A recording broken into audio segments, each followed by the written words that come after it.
Hello, in this video we're going to be talking about general information for muscles. So let's not waste any of your time. Let's get right to it.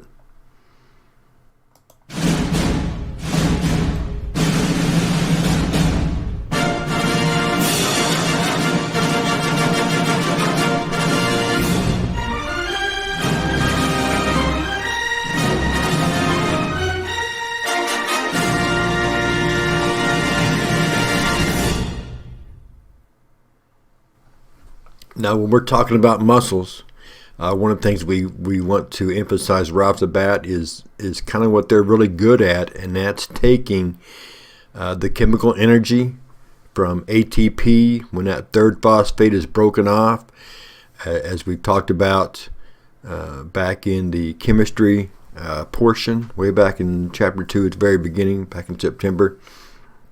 When we take that third phosphate is removed and that energy is released, muscles are really good at taking that energy and then converting them into a mechanical form of motion, which you know what muscles are designed to do, some sort of movement.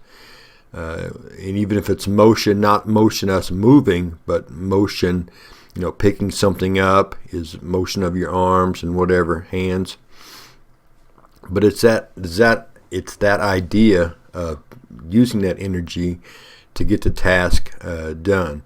Another thing we want to emphasize is the three types, and it's kind of confusing in a easy to fix kind of a way, but there's really two types of muscles, and then the third one is a type of another one, but it's a little bit different, but we'll talk about that.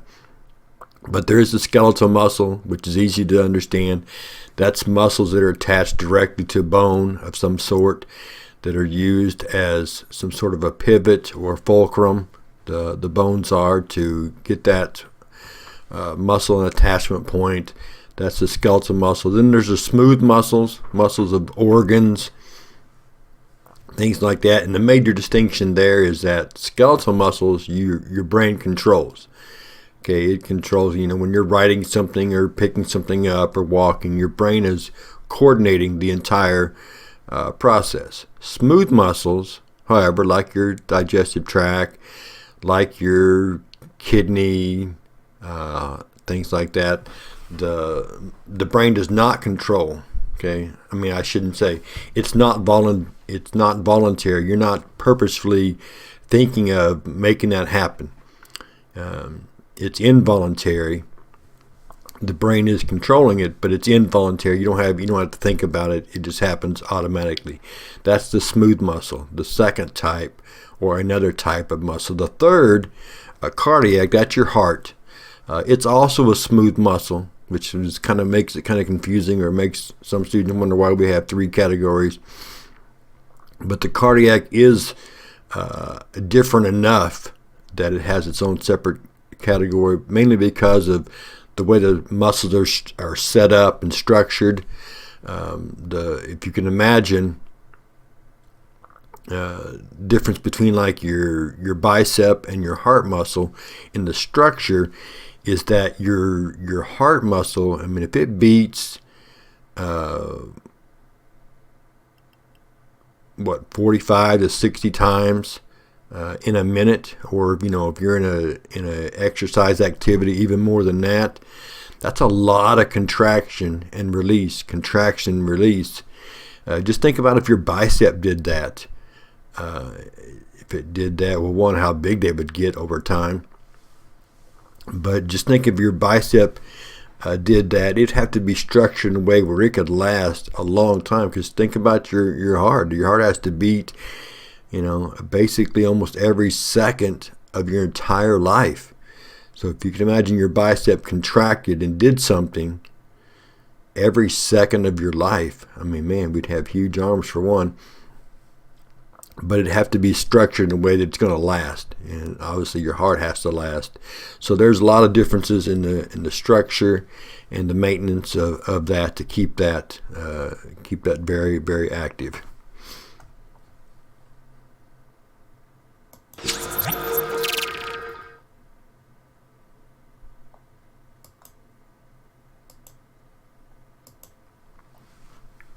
All right, this diagram here beside me is going to be one of your focal points. Obviously, probably also one of your frustrations. This will certainly be part of your testing process. That, and there's a back side too. That this will be part of your testing process, possibly even I imagine on a separate day, kind of a lab test day, where you'll have this and the backside, which you'll see soon, and a huge word list, and it's the idea of what names go there. So you'll have to really focus in on where they go, and to just simply memorize or learn how to understand what names go where. So that'll be a big part of our unit, our chapter for the muscles. One of the things that, just like with the open book test, I mean, we think that, it's open book test, no problem, easy peasy. Now, if you don't have a familiarity with your notes and with the words and with what's going on, that open book test just turns into 50 multiple choice guesses, because you just didn't spend enough time with the material. And that we've learned some the hard way, and some just with just hearing the warnings. But some of the things that we're going to be looking at in this chapter is obviously the names and where they are and and the muscles that they refer to, I should say. But muscles at the head and neck, and things that can get you to shake your head no, nod your head yes, that kind of stuff. We've looked at the bones and the vertebrae that help us with that, and now we're going to look at the associated muscles as well. Muscles of the trunk, which is simply anywhere from your neck to your belly button, that area, and shoulders and upper limbs, hips and lower limbs, all those muscles that are associated. And one of the cool things that you're going to see and it takes a lot of working with to know the muscles that are fit in each category, but just how muscles work with the attachment to the bones. If you're lifting something with your arms, whether you are curling it isn't just your bicep that's doing some work there. I mean, you got the forearm muscles, the hand muscles, they're all helping. And of course, then you got your antagonist on the backside that is working to keep the arm upright. Just the whole idea of setting up, which I don't do very well. I'm a slumper or slouch or whatever the word you want to use. But we're going to talk about the muscles associated with keeping, just setting upright. You wouldn't think nothing much is going on, but there's actually a lot going on. If you think about a tent, that's the metaphor I'm going to use when we talk about that section. But you think about a tent, it isn't just the main pole in the middle that's keeping that tent up. It's all the stakes around, and the stakes in the ground from the ropes that are pulling on it, keeping it upright. And your muscles kind of work the same way. It isn't just one muscle that's doing something. It's muscles in different directions, providing the force, providing the stability, providing the resistance, from falling over when you're walking. Your head, you're leaning forward a little bit. Okay, those back muscles are what's keeping you from just boom, face planting into the ground, which would be embarrassing. And hopefully somebody get some video of that. But that's the idea of what we're going to be looking at.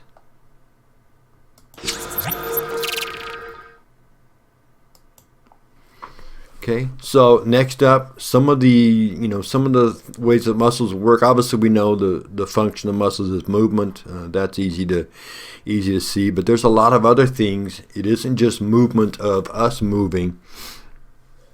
Or even picking something up. Think about your digestive tract. It's got to keep things moving. I mean, we certainly don't want that process to stop. Digestion, breathing, just the whole idea of lifting up of your lungs and relaxing with each breath. There's just a lot more than just one foot in front of the other or picking things up. weight room type activities. And think about the nonverbal. I mean, the way you hold your eyes, your eyebrows, the angle of your head, frowning, all that stuff, the nonverbal stuff.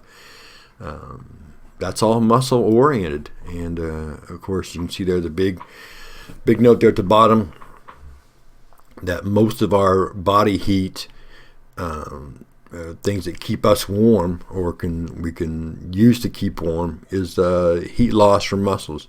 And we know that because one of the things that is really good at warming you up if you're a little bit chilly, you get up and start moving around, or maybe you're chilly, maybe it's actually in the springtime, but you're moving around and then you start to sweat. We know it because it's not necessarily, if you were not sweating, when you were sitting in your chair and then you start moving around in the same temperature, then we know that the sweating or the heat from being warm is from the action, not the environment that you're in.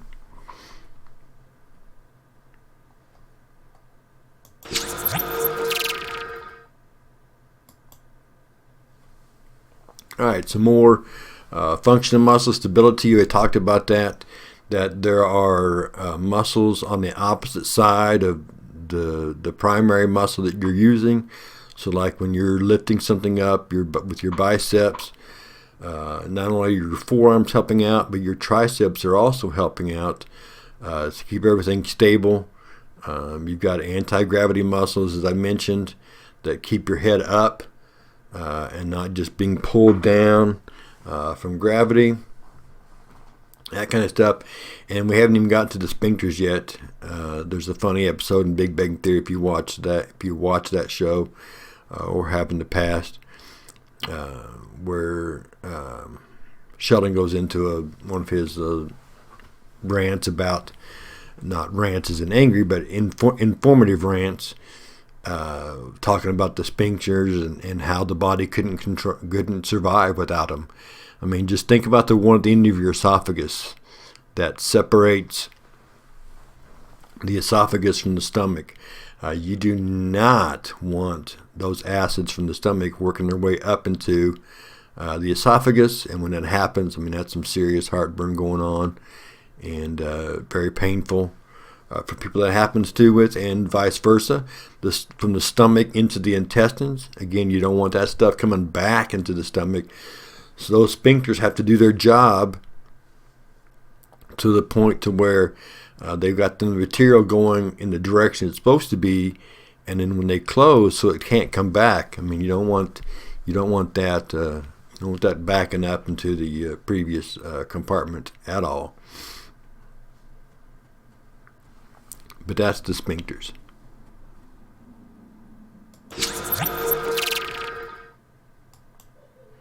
All right, so what you're looking at, and we're going to see this picture on a couple of on the following slides and screens, but it's pretty small, and there's other ones, so I wanted to get it decently sized here, so when I say, because they are so small, the words I'm talking about, I'm not going to be able to point to them or be able to see them easily, but what I will say is that, on the far left, it's fourth from the bottom, it's third from the top, that kind of thing, and you can kind of just count down and see which ones they are or where they are. But thinking back, have you seen this kind of a structure before? Obviously, by me asking, the answer is yes. This is how nerves were also set up. You got your big batch. You got your big batch, and then you got the small little fascicles sections, and then inside the fascicle, each individual nerve, and in this case muscle tissue, had its own little compartment. Muscles and nerves are set up the exact same way, which is kind of cool, makes it easy to remember, because now you're going to have the same coverings. The fascia, the endomysium, the epimysium, the perimysium, they're in the same spot. They have a different suffix now, but it's that same idea of the large compartment and then you got your smaller compartments, and then you got your individuals, just like the nerve tissue did. So that'll make it easier to kind of hopefully comprehend and understand. Also, last thing, by looking at this diagram, the bone back there, the big clue is at the very top of the picture. But it's like what's farthest away from you. Can you tell what bone that is? We've been through the bones. Can you tell just by that structure what bone that is? Hopefully, you said femur. It's got that big knob there. That's basically what would go into your hip.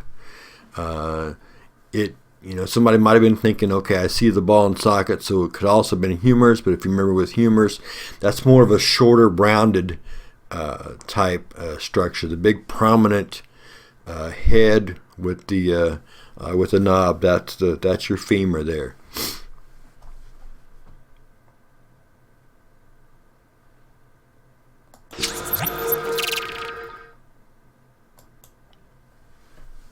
And as promised, there's that same picture, but as you can see, pretty small. But we're going to be looking at the three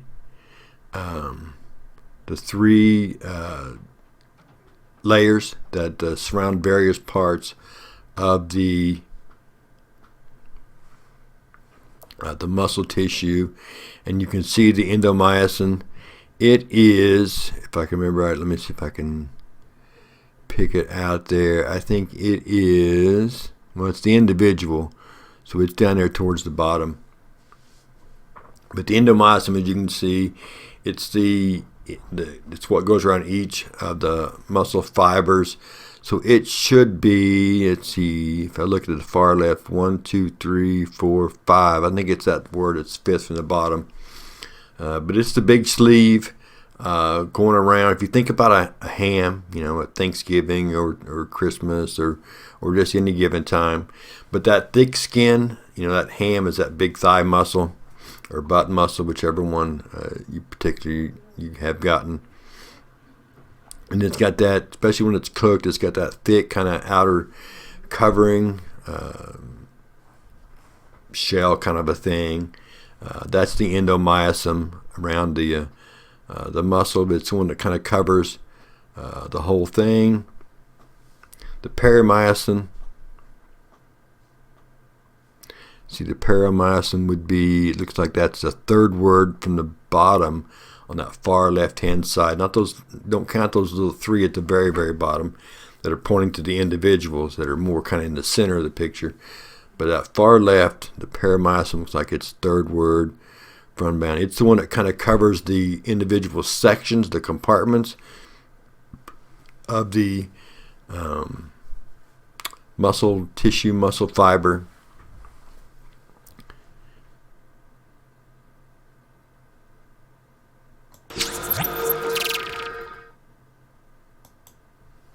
And of course the epimyosin, which is what's going to cover the entire muscle. So it's going to be right along the left there somewhere. But it's the one that kind of covers the entire thing. Oh, you know what? I said those backwards, didn't I? Yeah, I did. That's my fault. I did the endomyosin, which I should not have done because the endo would refer to being indoors. So the endomyosin, again, that's my fault. But hopefully you just wrote down what was on the screen, because the screen would have been right. But the endomyosin, the indoors, very far in the indoors, that's what's going to surround the individual fibers, which is at the very bottom of the diagram. The epimyosin, which is what's going to cover the outside. That would be the outside of that hand I was talking about earlier. And again, that's my fault. But again, you're writing down what's on the screen, which is going to be fine. And of course, it's right underneath the fascia, which is the full outer surface of the muscle tissue.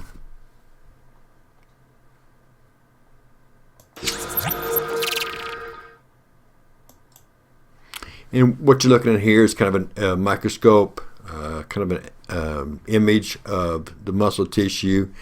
and you can see the fascicles there on the inside. On the far left over there, the muscle fiber, and then you got the various things. But then you got your paramyosin, which is surrounding the individual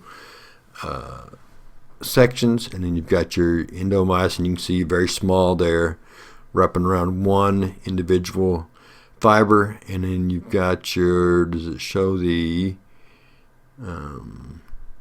epimyosin? No, it does not. But that's kind of a microscope view of what these are.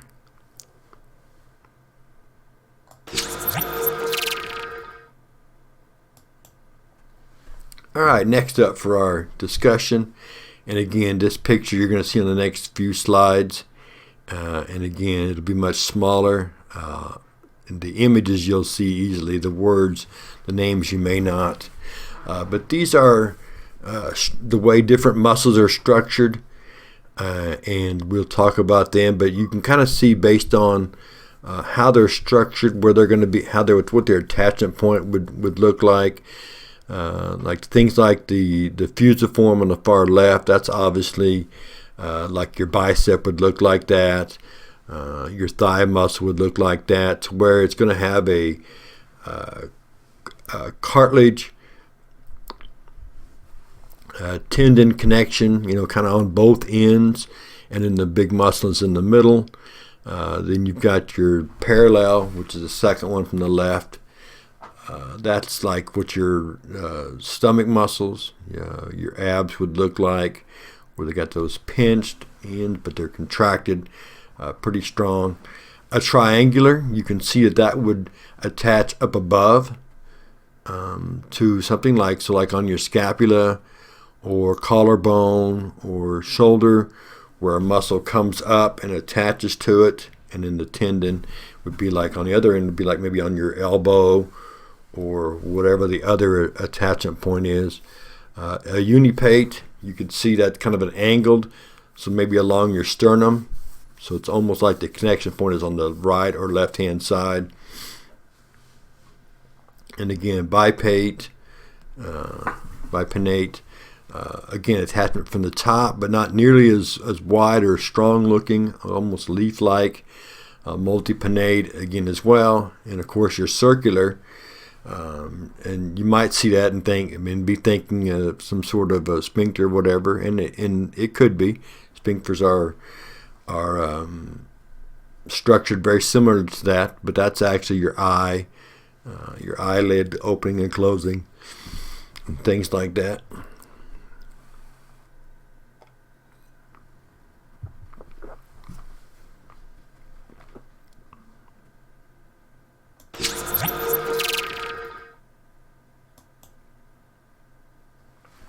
And again, so there's your picture, and this kind of walks through the various types. I kind of touched on the main point of both, but you're going to have your descriptions and if there's any functions involved.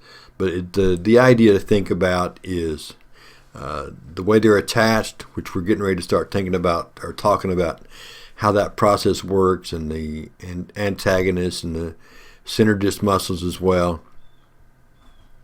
But it's just the idea on this screen and the next screen, and then probably even a third screen, because it looks like the next one through 5. 1, 2, 3, 4, 5, 6, 7. Yeah. It's just kind of getting an idea of the structure and the function and the way that it looks.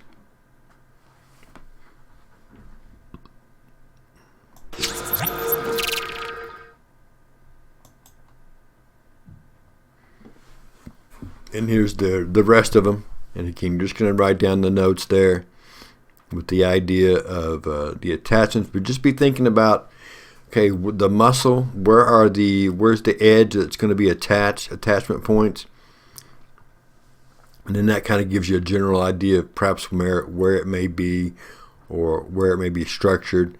But again, if the attachment or that flat edge is on the top, looking at it, then you know that it's going to be coming from below and reaching up to it.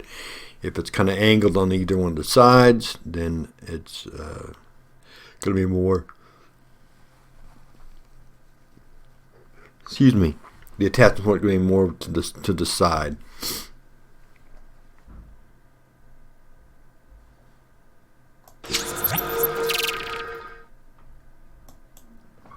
All right, so if we haven't had enough fun with this, this is where we get into more of the fun stuff.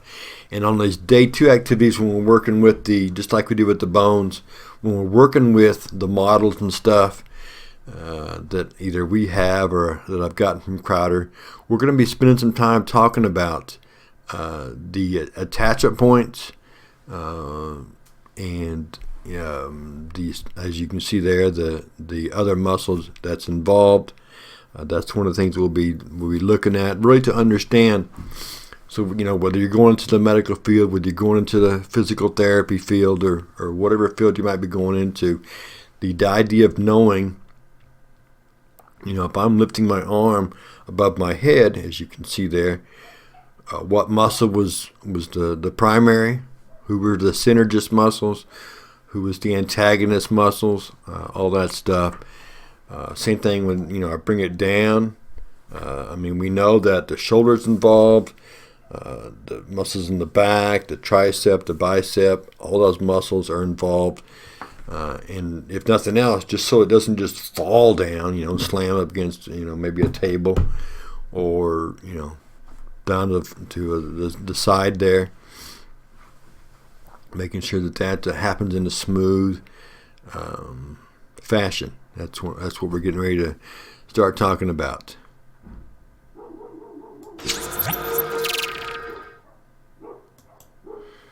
Okay, so again, continuing thinking about muscle attachment, there are some various ways, and we've seen there's some direct attachment where you can, it's right into the bone. The previous one talked about indirect. I should have mentioned that, but indirect is when it tapers into a tendon and then it's attached to the bone. That's indirect. But direct, there are some fashions, some situations where the muscle is attached straight to the bone, and there's even some that we're going to see. Oh no, it's number 3 down there, where the backside, if I have like the muscles on my forearm, they are attached to obviously things in the elbow, things in the wrist, when it's going, in this fashion, but then the length of the muscle itself. Okay, where's the other side of the top side? What's it attached to? And that would be the skin. One of the things, if you think back to my leg surgeries way back in November and December, obviously you weren't there, but just talking about it, one of the things that they had to do to remove the veins is to, obviously cut open a section of skin, and in some cases it's almost like a dissection, to where they cut a line down on 3 sides, across and then down each side, where they can just roll the skin back to get to the vein that they're going to be cutting out of the portion of it. But that was fairly painful because the skin and the muscle, they're attached to each other, and it's not just like a little bit of sticky. It's sticky. It's duct tape sticky. And those of you that are hunters, you also know this, because if you have to field dress a deer or something like that, removing the skin from the muscles, that's a little bit of work. A little bit of work involved there. So there is a decent attachment to that point.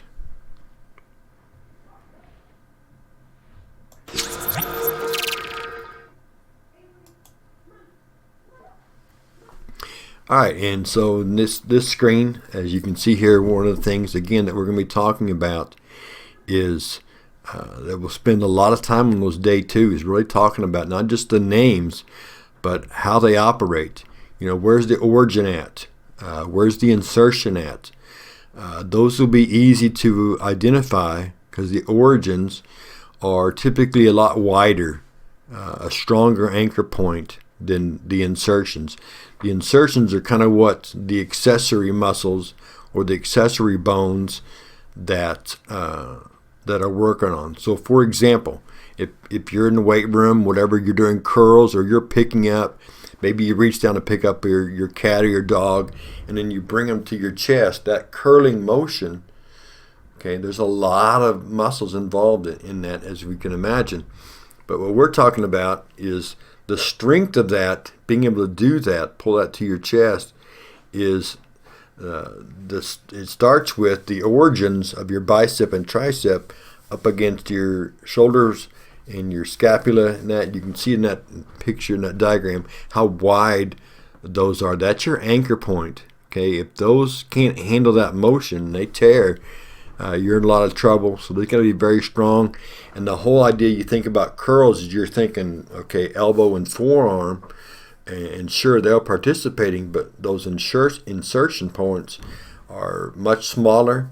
Okay, but those are also the ones that, like with Tommy John surgeries with baseball players, and you can see it in other fields. Those are also the ones that can tear those tendons or those ligaments, ACL injuries, just because they're smaller. I mean, there's not nearly as wide. And of course, the belly of the muscle is the fat part, the wide part.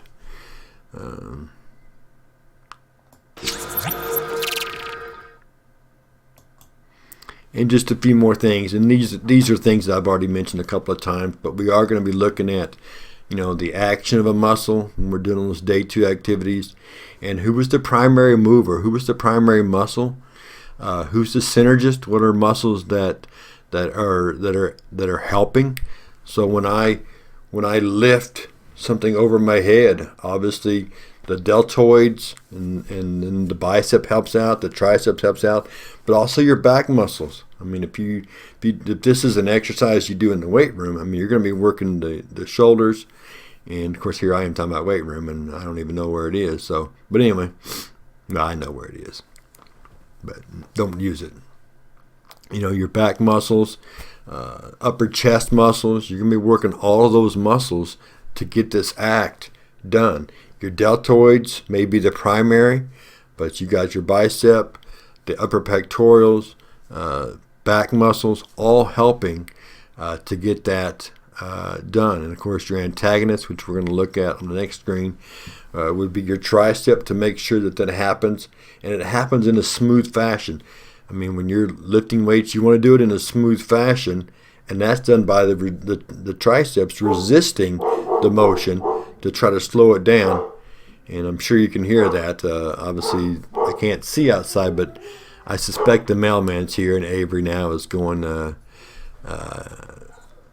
bat dog crazy in this case.